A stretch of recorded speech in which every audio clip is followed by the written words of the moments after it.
Nostalgia Street invites you on a retro ride that's more than just a trip down memory lane. Uncover life lessons and personal growth stories that stem from our collective past. So you can live a richer, more connected life today. Whether you're a 90s kid, an 80s teen, or simply young at heart, you'll find something to relate to in each episode. Now, here are your hosts, Vince and Jeff. So there comes a time in every syndicated serial television show where there's a tell-all. Bachelor tell-all, Bachelorette tell-all, Love Island tell-all. And now we bring you Nostalgia Street, Unhinged tell-all. We want to get nostalgic about Nostalgic Street. So in this special edition here, this behind the scenes, this is kind of what any TV studio looks like, because it's just a mess of wires and stuff. What you see, hopefully, on most TV shows and podcasts, it looks kind of nice and clean. Here, it's just a mess of wires and it's movie magic. Chaos, movie magic. So we're going to talk, the first half of this episode, we're going to talk about how Nostalgia Street came to be, because the emails, Vince, are overwhelming. The emails and the comments that we get are overwhelmingly quiet. Yes. So out of respect for those, we want to talk about how Nostalgia Street came to be quickly. And then the second half of this episode is we're going to ask each other the questions that we've been asking everybody else. Yeah, and that maybe you want to know, and maybe you don't want to know. Well, we are the number one show for knowledge people don't ask for. Knowledge people don't ask for, and I'm glad you said that, Vince. In this episode, we're doing a special giveaway. I'm a freak about the 80s, and so right now I'm forcing my wife every night now to go to Amazon Prime. And we're going through all episodes, all seasons of one of my favorite shows back then, Miami Vice. And it's, the collars popped, the fashions. Don Johnson's hair was perfect, and the acting was as bad as you might have imagined. They're pretty bad. But here's our trivia question. Answer in the comments. First person to answer this correctly in the comments. What was the name of Sonny Crockett's alligator that lived with him on his sailboat? And the winner receives, this could be new or could be gently used, a Forefront Studios mug. I always love that, gently used. We will ship it to you. Drink slowly out of it. Yeah, so what is the name of Sonny Crockett / Sonny Burnett? That's our secret, because that's his undercover name. I know nothing about what you're talking about. What was the name of his alligator? What? I know nothing at all about what you're talking about. But... Miami Vice? Oh, dude, it's classic. So good. So let's get into it. Let's talk about the tea about Nostalgia Street. Where was this conceived, Jeff?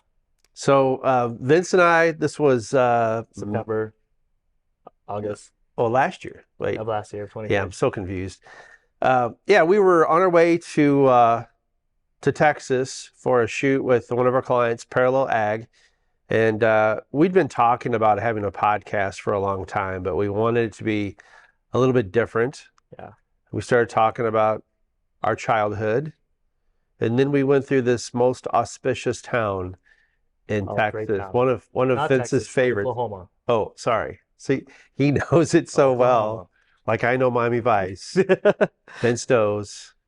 We were in the lovely town of Hooker, Oklahoma. Hooker, Oklahoma, and Vince thought it was a one lane dirt road. It actually was 2 lanes, which does prove that in Hooker they go both ways. Yes, they go both ways. They have a gift shop. They have all those stuff. T-shirts. What was it? There's like a head shop called Good Head Hooker.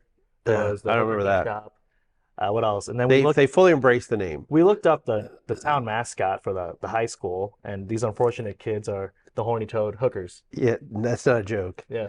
So as we're going through Hooker, before and after, we came up with this idea around Nostalgia Street. Mm-hmm. And we were on ChatGPT. We were looking for all sorts of names. Was it better to be, I don't remember some of the names we were looking at. Memory Lane. There was like the Rewind or something that was like MTV-esque. Yeah, there's another Nostalgia Street that's out there somewhere. I think it's been abandoned, which is why we felt like we needed to pick it up. When Jeff and I are on our cross-country travels for our shoots, we always drive to, not always, it's not always towns like Hooker. There's always all over quaint towns and cute towns, and it is like driving through the past. Like we saw an old-fashioned Pizza Hut one day, and we were like, wow, that's very cool. Very old-fashioned. Very old-fashioned. That's true. And there's all these antique stores that have action figures from the 70s and 80s and 90s. So I don't know, it just felt like Inspiration.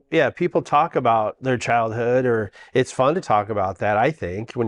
I mean, yeah, sometimes childhood is not all that great, but for the most part, there's things that you can remember, like movies and books and records. And we had a long list. By the time we got back to Sioux Falls, going back through Hooker, by the way, we had probably 200 questions, and we're like, okay, we're really onto something here. And we started doing some research amongst friends and family, and Yeah. it felt like we were onto something good. Because who doesn't like nostalgia? I mean, that's the reason why, you have 15-year-olds buying wide jeans and things that were popular like 20 years ago. And every single time they rediscover an 80s musician, and everyone is like, oh my God, have you ever heard of this person? It's like, True. and you're like, well, let me tell you about them. Yeah, yeah.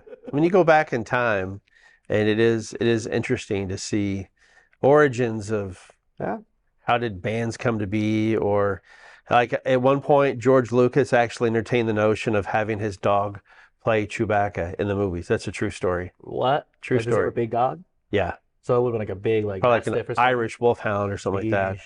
But yeah, there's all sorts of crazy stories when you go back in time, and uh, I feel like technology has not taken off to the extent that I thought it was going to be by this time, Well, but it still has taken off. I mean, you had me watch the first Mission Impossible, which I had never seen yesterday, and looking at the computers and seeing like the big blocky interface, I was like, wow, those were the real world. That was the real life. Yeah, so here it is, 2024. We were watching the most recent, at least the beginnings of the most recent Mission Impossible, and I asked Vince if he'd seen the first one. He said no. We went back and watched a little bit of it. And the first Mission Impossible came out in 1996, which is like almost 30 years ago. Yeah, I mean, that makes me feel ancient. there's college kids who weren't even born. True, Yeah, true. Like you. yeah, I wish. All right. So, is there any? So yeah, we had the idea of reminiscing about the past, but then Jeff also kind of thought about, okay, well, what are the things people can learn from sharing these stories, and how does that help them today? So that's kind of how we had this idea of, because there's 1.5 million podcasts out there about how to run a business or how to do this or do that. So we thought, okay, let's talk about people's upbringing and how that influences what they do now. Yeah, we wanted to start with our community here in Sioux Falls, South Dakota, and talk to community leaders about, let's talk about those fun stories about how one of our interviewees that will remain nameless stole a boyfriend from somebody else. You have to research those episodes. But we also did want to talk about what were those things, whether it was said to you by your parents or a friend or a mentor or teacher. What were those things that really stuck with you that made you become the person that you are, or made you kind of really, really kind of push yourself? Well, and it's also really cool to like humanize some of the folks who brought on. Like you see them as this really held up business leader or civic leader, et cetera, in the community. And then you find out, oh yeah, they were the kid who was jumping out of the window, breaking bones, or smuggling beers in a chair. Yeah. So we'll just narc on him. Joe Batchelor, president of downtown Sioux Falls, when he was a young child, fashioned himself Superman. I think, didn't his brother tell him to do it? Yeah, he followed his brother. So he jumped out of the kitchen window, which was I don't know, 8 feet, 10 feet? No, not that big. Oh, I thought they would I'm gonna go 30 feet. They would Anyway, it left a mark, yeah. right? So I know it's those fun stories. Like, you think that you're the only one that did stupid things as a kid. Oh no, you did not. You were not alone. Yeah. But there's also life lessons that can be learned off of those things when you look back and you remember the circumstances. So we wanted to tell those stories. Now, the one thing that we underestimated, and we still do this to this day, is as videographers, we take a lot of pride in the appearance of our sets, but we want our guests to look good. We want them to feel like they would want to share this. We want to make sure that it puts them in a good light. But putting together a podcast is no small feat. And that's probably why I think we found out that when we were talking about whether we should do this or not, we found out that the majority of podcasts never get to the 20th episode, or it was the 13th, 13th, right? yeah. Like And 80% die by then. Yeah, and if you get to 20, you've kind of got the habits in place to take it. And is this 20? It's episode 20. Holy crap. So we know there's going to be at least 30 episodes because we've got that many people lined up to talk. But it is not easy to put together a podcast. So we're not saying this to tell people not to do it. I would encourage everybody to give it a shot. I really would, because I think it's a lot of fun. It does test your patience. It tests your organization. And it tests your creativity too, to try to come up with new ways of entertaining people and hopefully educating them also. And if you're one of our listeners, and I say listeners because you probably consume our podcast on Apple or Spotify or somewhere else where you don't see us, I would strongly encourage you, check out a couple episodes on YouTube. We've got shorts. We've got little brief snippets here. You can see our guests. You can see the interactions we have. You know that we're real people with nothing to hide, obviously, today. Yeah, we pulled different shorts out of the podcast episodes, but most episodes are about 45, 50 minutes.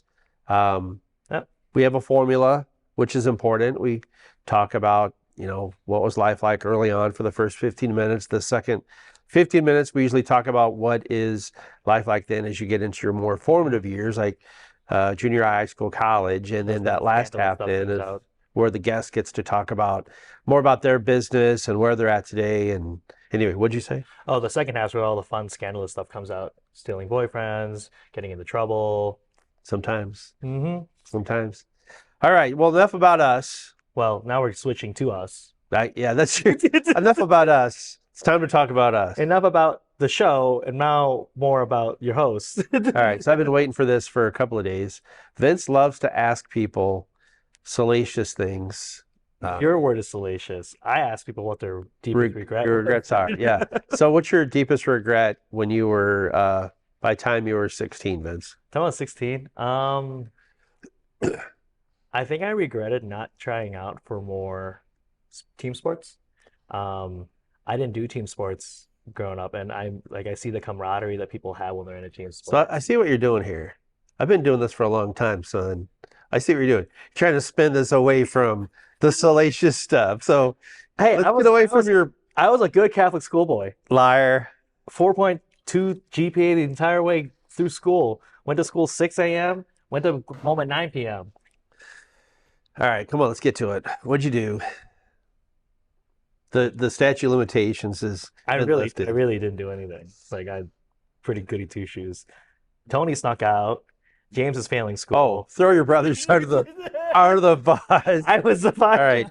Our next episode featuring Tony, Vince's brother. What did you do? Let's see. I did a lot of stuff.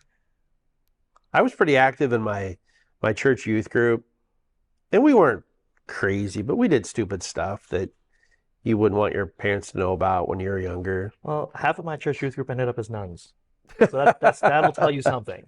Yeah, and none of mine did because I'm not Catholic. They got different groups. Yeah, what was no, I'd say when I look back, I was regretful that I did not participate more in the school stuff. I mean, I did drama and debate, but I also worked right after school, so that kind of took me out of a lot of other things. But yeah, I look back, like if I would have applied myself differently, if I would have maybe worked out, could I have tried for wrestling or track or football? Or I tried basketball. I was horrible. I played D team basketball in 8th grade. I lasted 3 games, and I had a bloody nose in one game. Right at Whittier down the street, actually, and they pulled me out because I was bleeding all over. And we were wearing white that day, so it was just all over the place. They had to put an extra rating on the game. Well, then I tried out for football and couldn't catch any passes, and they told me, hey, go run instead. So, I mean, team sports weren't, obviously I was not talented for team sports, but I think it would have been fun to be. So did you have any hotties back then? Hotties? Yeah. Again, half of my social group ended up as nuns. Yeah. Now we know why. It wasn't because they're Catholic. It's because, oh, man, it's us.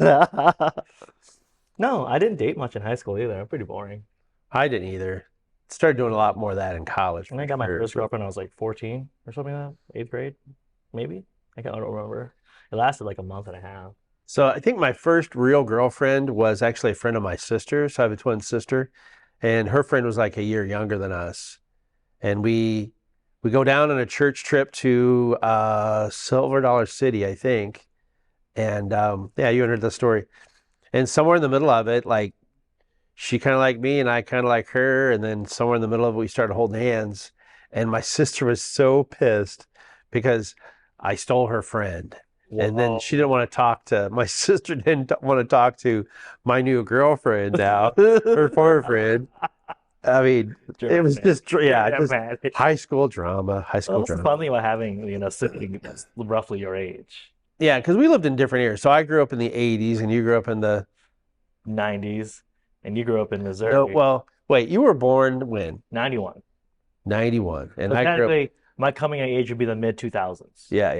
Because we're, what, I guess 23 years apart? Something like that. Is that I right? was doing that. Because I was born in 68. I'm the old fart. 68 and 23 is 91. Yes, Yes. that's correct. So yeah, I associate myself with 80s, Miami Vice, Cyndi Lauper, Madonna. Well, actually, this might be a good question for the viewers. So you say Which 80s. one of, is Jeff or Vince older? Which one? No, like, so is the era that you were born in your era, or is the era that you spent your formative years in? And we have to define what formative years are too. So like, is formative years like your 12 to 18? Yeah, it's subjective. Okay, because like technically, I've always said I was a 90s child, but in reality, I basically grew up and had out, in the 2000s. Yeah, I think I associate myself with what I enjoyed the most musically, I suppose. Okay. And I really liked. I started falling in love with music in the 80s. Okay. So that's why I call myself an 80s kid. 2000 just sounds weird. Yeah, the zeros. Or was it the term is the aughts? Yeah, I don't know about Which that. is I don't know about that. So you have any other salacious stories that you want to share then? Salacious story, salacious. Well, did you get into trouble at all as a kid? Oh yeah, I got spanked. That's why I'm not a total shithead. Okay. Not that that's like me disclaiming that you should spank your children. I'm just saying that I think part of the reason why I have a fear of authority sometimes is because my dad put that in me. I got spanked a lot. Yeah. This is a different time period, It was. Okay, so I got in trouble for things like not greeting my elders, not Oh. oh yeah, it was a big deal. You at someone's house, you even say hi to them, like yeah, that was a big deal. What else? Manners. Manners, Interesting. being loud, get in trouble in school. Well, you just said you didn't get in trouble in school. Yeah, by the time I was in high school and junior high, I cleaned up an act, but elementary school is a whole different gamut. Did you get spanked by the principal? No, that we couldn't do that in school. They wouldn't do that? Oh, yeah. Yeah. That's well, The they funny did that thing in is, mine. the funny thing is, so we do this thing where whenever we're sick, it's called coining. My mom takes some medicinal oil, she puts it on a quarter, and she literally rubs it across your back till it's raw, and you get these tiger stripes. So like whenever Tony and I would get sick, she would do that for us because the idea is it gets rid of the bad stuff inside you, and you break the skin so the good stuff can come inside, good air, bad air, whatever it's called. That sounds like child abuse. Exactly. We would go to school, and the teacher we'd put on a sweater, and the teacher would be like, "What's on your neck?" I'm like, "Oh, my mom did that." Next thing you know, we're in the principal's office. My mom and doctor was trying to figure it out. Oh, That's if you want a little scandal, there's that. whoa, that is a scandal. Yeah. Did you ever fight a kid? Yeah, I Did you win? did. One time yes, and one time no. Sweet. Yeah. That's a good record for boxing. Yeah, my best friend in the 5th grade was this black guy named Eddie Edwards. Just thought that was his real name, of course, was Edward Edwards, and his dad was a truck driver, and he always drove, or he drove, he drew trucks, and then we also drew the main little fighter vehicle in Battlestar Galactica. We loved doing that together. The Viper? The Viper, that's right. And then one day, something happened to him in recess, and so I said something to him, and he pushed my head against a brick wall, and I saw stars, and I got really mad. Whoa. So I went up the steps to our classroom, and Eddie's talking to our teacher, Mrs. McQuistion, and I poked him on the shoulder. He turned around, and I decked him. And Eddie just looked at me like, what was that for? And Mrs. McQuistion, even though here we are like fighting, she sends us to the principal's office alone. Like we could have severely injured each other, thrown each other down the steps, whatever. So we go down the steps. The principal's like, "What are you here for?" Well, we got into a fight. All right. So we both got a squat, and we walked back up the steps laughing about the whole thing. So maybe the earlier Eddie that you encountered was a Cylon. Because he was Maybe uncharacteristic. so. And then when the We just real, lost half the viewers when Yeah. you said that. when the real Eddie came back, they were like, he was like, "What the heck, man?" But he So- didn't have the red. Oh, the human ones. They had the human ones. Oh, well, that's the earlier version. That's for your version. Of my version. So in second grade, I got sent to the principal's office for sucker punching a kid as well. Well, I didn't sucker punch. Oh, I sucker punched this kid. He deserved it. Freaking deserved it. Frickin' deserved it. Okay, so I went to Catholic school, and I was one of 2 students who didn't look like every other student. Best way to put it. Because your hair was bleached back then? Exactly.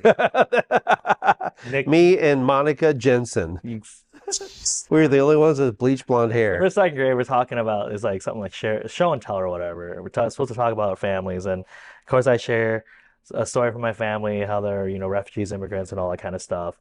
And this kid, I think his name was Joey. He gets up, and he's a new kid, like maybe 2 weeks fresh to school. Like he doesn't have any street cred at all. I mean, all of us have been together since kindergarten, so it's tight knit. Joey's like, "Oh, you're making that up. That country doesn't exist. You're just trying to be special." I'm like, bam. Well, it actually does exist, sir. We went on there was a 3 strikes rule, like red, green, yellow, red card. I got a red card right away. Kicked off the soccer club. Yeah, those were different times. I don't even if a kid gets in trouble now, what do they give them? A harsh look? I wonder if it's like 3 essays and like I don't know. Are you making this up? Or? I'm trying to think like you can't reprimand students now. Yeah. We're at a time where it's weird for teachers to hug students. So True. can you imagine what reprimanding them is like? Yeah, it's got to be harsh looks. I'm going with Disappointment, or here, yeah. I'm disappointed I'm in you. disappointed in you. Yeah. We'll be right back. All right. So, what's did little Vince want to be when he grew up? I wanted to be an astronaut, and then I got glasses and realized I couldn't be an astronaut. The very next day, I got glasses. So when did you start wearing your glasses? Second grade. Really? Yeah. Oh, whoa. I think I was like 5th or 6th. Yeah, they noticed that I had to like sit closer and closer to the board so I could read things. You kept walking to the walls. I still walk on the walls today, so that hasn't hit to me. My mom always blamed it on TV. What did your mom blame it on? Needing glasses. Yeah, I was probably TV. And like we used to take these little road trips, and we'd have a tiny little like TV that we could sit in the middle of like the center console, so we'd put VHS tapes in it. Yep. And I'd be like super up close to it. So maybe that was part of it. Yeah. So first they tried to put contacts in me as a Whoa. remember this is the 90s, remember? Yeah. I don't know how old So I was. progressive. It's like 98 or whatever. So like I was how old are second graders nowadays? Or how old are second graders supposed to be? 8? Second grade age. Yeah. 7. I was second grade age, and they're 7, trying to 8. put contacts, and I'm like, ah, ah. So we had glasses, and I think I switched the contacts in high school. Okay. Yeah. I broke. I had pearl vision, and I remember in the 5th or 6th grade, I broke a pair playing football, and the 1-year guarantee had expired 1 day prior. Ooh. So my parents made me go without glasses for a year. Like I guess that's discipline. I don't know. You broke your glasses, so we're going to cripple you for the next year. Yeah, right. And then so I finally go, I think a year later to get my glasses, and then the doctor said, well, comparing prior to now, it's gotten drastically worse. And then I'm like, see, like kind of like, look what you did to me, Mom and Dad. I hope you're happy. Oh gosh. But yeah, I went through the contact. I wore contacts for a long time, but my eyes get so dry. I do contacts. All right, let's see. Another nostalgia. Musical groups. My love for Backstreet Boys goes back to Oh God. because first off, access to music was difficult for me. Because one, like I didn't grow up in a household listening to contemporary music. I didn't grow up in a house, I didn't have siblings or friends who listened to contemporary music. It was whatever plays on the radio, whatever we found is what we found. But That's the 80s. Burger King had a collaboration with Backstreet Boys, and Oh God. back in the day when they gave out CDs. Now, like my first CD was legitimately a Burger King Backstreet Boys CD. Wow. On the bottom of your medium-sized cup or what? It's like a Happy Meal. Your Happy Meal? Yeah. Oh wait, that's McDonald's. It's trademark infringement. Okay, whatever. We're gonna get sued. Big Great. kids meal, whatever you want to call it. So there's that. Backstreet Boys from Burger King. And then what else happened? Then like I remember going into high school and like getting introduced to actual like rock music by like some upperclassmen, and that was interesting. Like, and that was like your grungy stuff, nothing like your Blink 182, your And that was cool. All right, you probably didn't have this in Catholic high school, but in my high school, we had a group of kids that all wore fatigues and army gear, even though they were anti-war, but they wore military gear. And then I was friends with a few, and I'm like, so like, what's Yeah, what do you call it? what do you call yourselves? I'm like, we're nonconformists, Oh, we had literally. those. We had those. And so I looked at him, and I'm like, well, you're dressed like him, and he's dressed like you, so Are you conforming? by law, you're conforming to him. So by definition, you're not a nonconformist. And I got smacked around a little bit after that day, but it I was mean, we had a very loose dress code, khakis and polos, and our nonconformists were like always like everything they could wear that was black was black.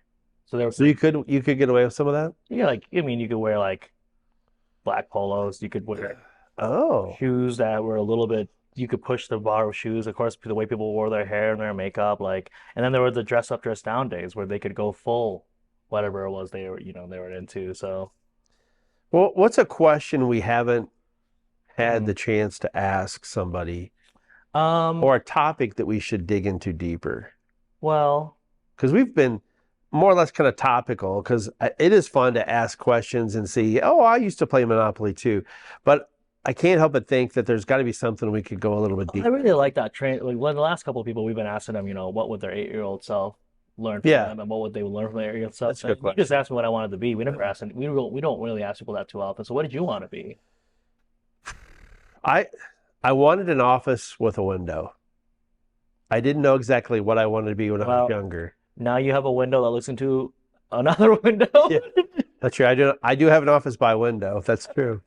No, I know I've told you this before, but that movie, Nothing in Common, with Jackie Gleason and Tom Hanks, where Tom Hanks is this marketing executive. I just really love the idea of thinking like X and creating marketing collateral and campaigns off of that. And that carried with me through well, let's see, that would have come out about when I was in high school, maybe early college. That really drove a lot of the decisions that I made going forward. Was I really wanted to be in marketing. Hmm. And I had a few years in restaurants, but then did get into marketing, and was a pretty happy clam ever since. And I still find immense joy into thinking like other people, doing the research to find out what it is that connects with them, so that we can create content to get their attention and make them make purchases, or persuade them, or inform them, or what have you. That's still something I really enjoy. Well, continuing that trend of thought, now that's our first third of the show with our guest. And now we More than move on that. to the more what's the word I'm using? I want to use Formative years. formative is like your high school-ish. Oh, I thought you were going to high school or college. Yeah, college. So now it's more Okay. like you have more autonomy, you've got more independence, whatever you want to call it. So, did you ever look anywhere outside? Because you grew up in a college town. Yep. So, like, did you ever conceive the notion of going anywhere else? No. I grew up in Columbia, Missouri, home of the Missouri Tigers. No, I wanted my entire life, I wanted to go to school at Mizzou. And I had friends that were going to go away, and I think a part of me thought that's potentially just wasted dollars. I mean, in-state tuition is a real thing, and I had friends that lived in Texas, and they had such a great economy. Their in-state tuition was half of what it would cost to go to Missouri. But just the thought of leaving the state and going elsewhere, it felt like a betrayal, because I'd rooted for them my entire life. So let's set the stage here. What was tuition back then? I believe I paid $150 per credit hour. So times 12, think. times whatever. Still a lot less than today. Yeah, I don't even know honestly what costs are, but Mine was 50 a year. geez. That was in the 2010 era. So I don't know what that is now with inflation. The cost of college back in the 80s versus the cost of college even in the 90s and the 2000s and the 2010s. It's kind of ridiculous now. Yeah, I think after a while the education became just an institution. It was something you had to do, and I don't think the education that you get these days compares to what it was when we were younger, because it felt like education back then was more about education, and now it feels like it's more about a political Well, leaning. I also feel like back then you probably learned more like actual skills and methodology on how to get knowledge. Whereas nowadays, even in my time period, it was here's a bunch of crap, memorize it and send it back to us. Oh, yeah. Whereas you Yeah. were like you're having to learn how to do research, how to conduct a study, how to actually think a certain way. Yeah, we had professors who had, like, I had an econ professor who actually served on the cabinet for was it Nixon? I don't know. But yeah, he was legit. I had another professor that it was a food science class, or maybe it was restaurant management. I don't know. But he was actually um, a country club manager. And I had another just a management professor who actually had worked for Fortune 500 company in Chicago. So yeah, these were legit people that never once did you assume that they were just a professor by name only. These guys had, and gals, they had legit experience, and we knew that what they're saying must be gold because that's how they got their job. They're pretty legit. Well, it's also based on the nature of your major too. I was in poli-sci, so a lot of my professors would quote their own books that they wrote, and it was a lot of like, From being on the city council.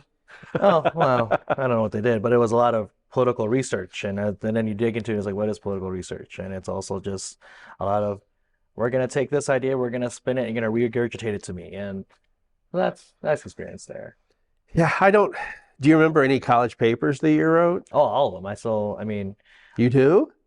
because I wrote papers on things, fascinating subjects such as the history of the Peloponnesian War, the lots of Plato, lots of Socrates, because I went to school wanting to be a lawyer. I heard. Yep.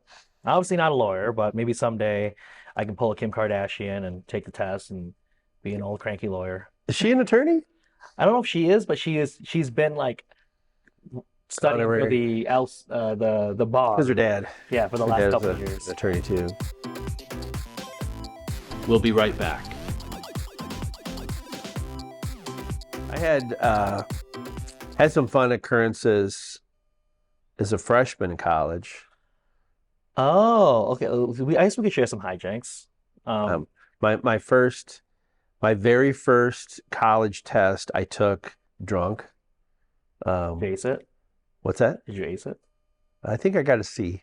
You passed. That's great. But it's a psychology. I love psychology, and a buddy of mine who was a year older, he was able to score some wine coolers, which were a big deal back then. Because I didn't really care for the taste of beer, but Bartles and James wine coolers, they were the shits back then. So we drank a bunch under the Missouri River Bridge while we studied, and then we showed up, and our class was part of the larger class, and they had a pretty good idea that we were a little tipsy. Is this the And day? what's that? The same day, like you studied, then you tested the same day? Yeah. We- What a legend. We crammed. Yeah, you crammed some wine coolers down. And then that same guy, his name was Rich. I can't remember his last name, but also in psychology class. It was a night class. Anyway, we got out early one night. He's like, "Hey, do you want to go see who's hanging out at the Bon Jovi concert in town?" Because, I mean, we didn't make it because of class. So we go over there, and it was like, I don't know, like 9:10, maybe the show had wrapped up. And these guys come busting through the door. Have I told you the story? No. These guys come busting through the door, like we're looking down where the trucks would back up and offload gear. Anyway, so this door opens up, and these guys come running out, and security guy's like running after them. And so one of them has a beer bottle, and they throw it at the security guard. and so all these guys are running up this ramp, and everybody's like reaching out, giving them high fives. And so I reached out and I gave this guy a high five, and he gave me that hand brace or embrace of the hand, whatever. And he looked at me, and it was like those 1 second felt like 10 minutes, whatever. And I looked at him, and he looked at me, and then, then he lets go and everything goes fast forward again. And he runs to the bus. And I looked at my buddy Rich, and Rich looks at me, goes, "Dude, that was John Bon Jovi." I'm like, "I know." You touched John Bon Jovi? So yeah, this hand right here touched John Bon Jovi I've also now touched John Bon Jovi. by law of transitivity. And I remember all the girls come running up to the bus, and I mean, it shows you this is the real world. The security guy goes, "Sorry, ladies, the boys aren't taking any girls tonight." And I looked at my buddy like, "Not tonight? That infers they have to." Yep. So I got a college education of a different kind that night. Well, I was surprised that when you said the guy who threw the beer bottle at the security didn't get his ass beat. I think that was John that did it. Oh, okay. That's why. I was gonna say like I started drinking my freshman year. Sorry Sorry, Mom. in case you guys didn't know, your college kids are probably drinking as freshmen. Sorry to break it to you. Or worse. So, especially if they're out of state. Sorry to break it Yeah, to you. for sure. That's why they went out of state. Well, I didn't drink for the first, I think, half of my semester. I was just trying to figure out what stuff was like, and then I realized that the classes that I was taking weren't that bad, and I could handle them. So it was Halloween, and we decided that we would take the train because we went to school in Chicago up to Northwestern, 15 minutes away in Evanston. You've been there. Yep. It's a big school. It's a lot, lots of parties, lots of things. All I remember is there was a guy dressed up as Buzz Lightyear in a frat house pouring shots, and one of my friends. Buzz Lightyear there to get people buzzed. Oh heck yeah! That's I appropriate. don't even want to know what he was giving out, but one of my friends would give me a tally mark on my arm every single time I'd taken a shot to keep track of where I was going. Right? I think we ended the night and I had like at least 2 completed hash marks of 5 apiece, and we ended up on That equals 10. Yes. I remember 2 things stuck out. One, we were walking around their campus, and coming from South Dakota, coming from where we are here, I looked around and I was like, the first thing I said, and I could not control my volume, I was like, why are there so many not white people here? And it came out so terrible. It came out so terrible. And then what happened? All my friends who were sober were like, no, we're getting you home. We're getting you home. Like, this is Jeez. where you get your butt beat. Then we ended up in a train, and there was a dude just yakking it all over. Chicago L trains after 9 o'clock, there is no like guarantee of anything besides that you will probably see something that might scar you. Yeah. There's a dude just straight up like puking over there, and I remember like I forgot what I was dressed up as, but I was wearing some sort of like scrubs, and I was like, guys, I can help him. I'm dressed up as a medical professional. I can help this guy. And everyone's like, no, do not go near him. Jeez. Did you ever have, I mean, because I've got one, but I want to throw this at you before I throw this out there. Did you have any epiphanies as you were graduating or very close to graduating where you're like, okay, it's time for Vince to hit the real world? Did you make any decisions or did you do anything with your mindset going, okay, this is maybe the last part of the educational process I'm going to go through. Now it's time to make money or whatnot. Did you do anything? So by the nature of my degree, like I was basically buttoned up with it by end of junior year. Like I came into my senior year and I literally needed to take a freshman level intro to poli-sci course and I would have my major. But I needed to have all my credit hours to keep my scholarships. So literally like I filled up my time with like piano, pottery, other stuff. And those were really hard actually. Like Especially at the same time. yeah, they were hard. And but that gave me the opportunity to be like, okay, well, I've got a lighter workload. I can think more seriously. Okay, am I taking the LSAT? What schools am I applying to? What is the next outlook? Because I've always had a plan for my future. I do this, and this. I go to school, get this grade, do this activity, get my resume, do this, all that. And for the first time in my life, I was kind of like, I don't quite know what's happening next. Yeah. And then all that really changed was when I found out my dad had gotten sick. So I was kind of at a happenstance of like, what do I do? Do I stay in the city or do I move back home knowing that Tony is moving out to school? Because my parents had spaced us out 4 years apart so that they wouldn't have to deal with 2 of us in school at the same time. So that was kind of a difficult time period of just, I don't know if I would say there was a mind shift change so much as just a realization that, okay, this last couple of years have been great, but like the real world is coming and I don't know what that looks like and it's kind of scary. Yeah. Yeah. I think I'm this might be a really good question to ask people in the future. Oh, totally. We should on do there. one. Because for me, like here's something you don't know about me either. Anyway, but as I got to their graduation time frame, there was this girl that I was dating, And I thought, geez, I'm going to be graduating here pretty soon. So it felt like there's a part of my life that might end. And oddly enough, I had other friends that were getting engaged at the same timetable, which was really weird. Like, You went back up. whoa, yeah, they were getting engaged in college. And so I started doing a lot of thinking about that. Like, well, if I don't get engaged, then what's that look like after college? Like, maybe I'll never find anybody. And so I got a credit card and I purchased the engagement ring with that credit card. And it was one of the worst mistakes I made for two reasons. First off, the engagement lasted like maybe 2 months, and we both realized we didn't really think this through. Yeah. But it also really taught me the hard lesson that you need to worry less about your credit cards and worry more about affording things that you should buy. Because for the next, I don't know, 10 years probably, I was buying stuff on credit cards. And I mean, I was paying some sort of balance, at least the minimum. But I got into this really, really bad habit of doing that. And I think, what did college teach me? Well, how to manage, but also how to make bad decisions as a senior that you hope that other people would not make. Mine was my senior girlfriend, same thing. It was like, are we gonna go forward or what's gonna happen? Are we moving back? And there's a whole lot of stuff in the air. Yeah. That transitionary period's always weird. Very weird. And then I scanned the system. I got real good at writing essays to get scholarships. And the way that it would work was the school would just send me a check for the scholarship because my tuition was already paid for. So I'd write an essay and get, $100, couple $100, and they're like, hey, here you go. And I'd be like, cool. I'm gonna buy a camera. I'm gonna buy this. Yeah.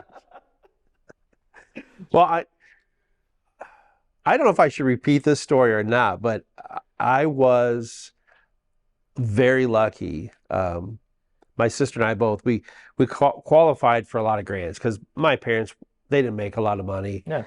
I remember paying numerous checks for $127.62 to the Missouri Higher Education Loan Association, also known as MOHELA.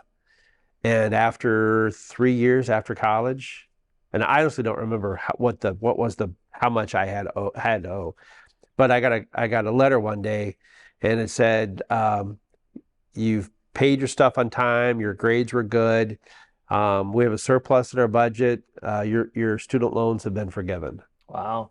And I was like, what? And I called my sister, and I want to say she got hers forgiven also. Others did in a time frame, but That's really cool. But it wasn't as much.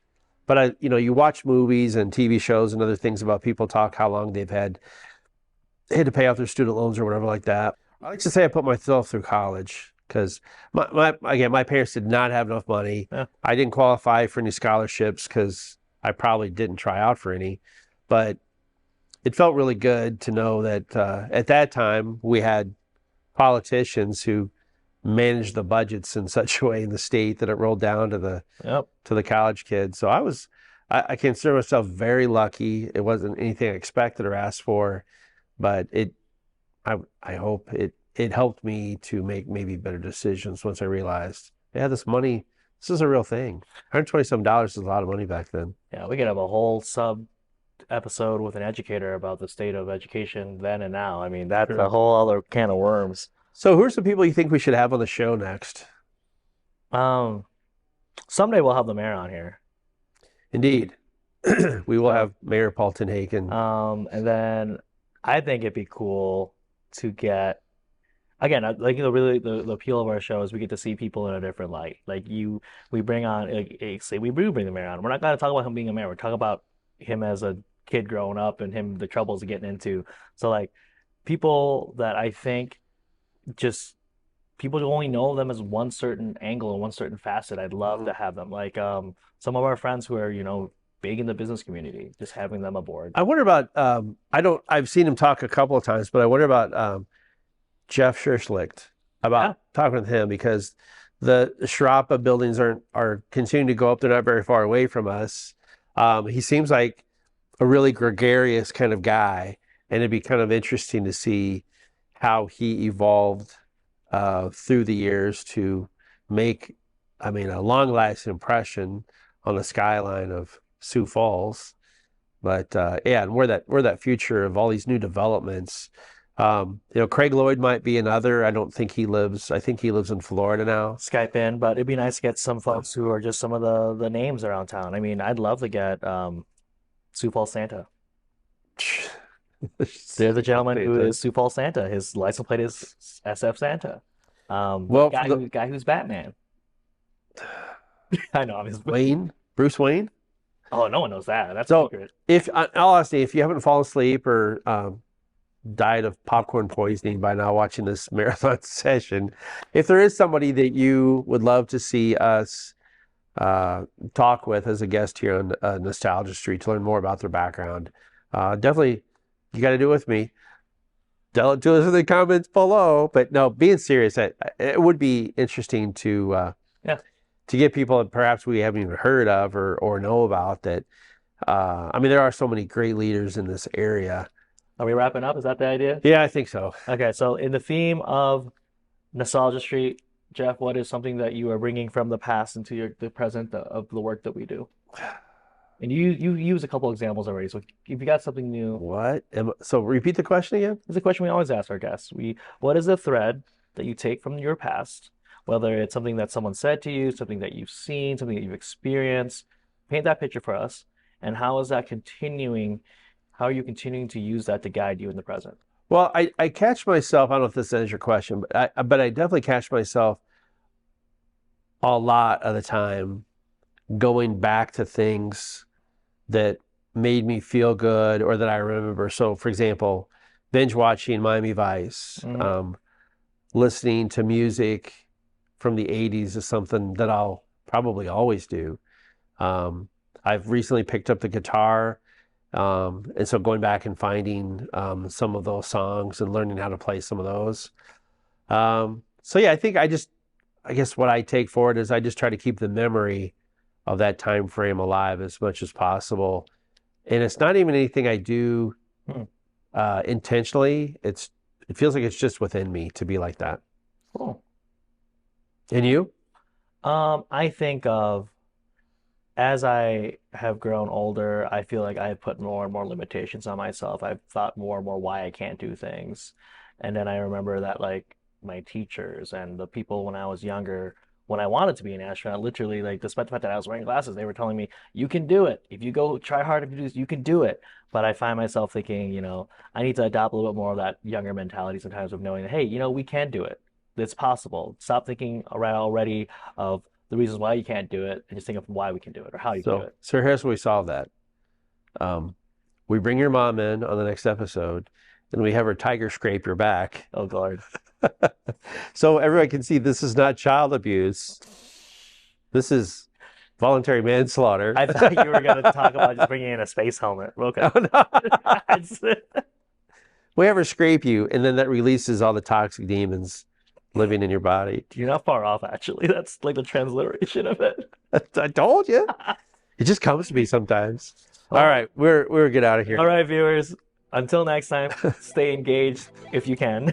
Yeah. Without falling asleep. If you haven't seen us on the YouTubes, check us out on the YouTubes. Until then, send us your suggestions for guests and questions, and we'll see you next time on Nostalgia Street. Make sure to subscribe to our podcast on your favorite podcast platform. If you're on iTunes, please take a moment and leave us a rating and review.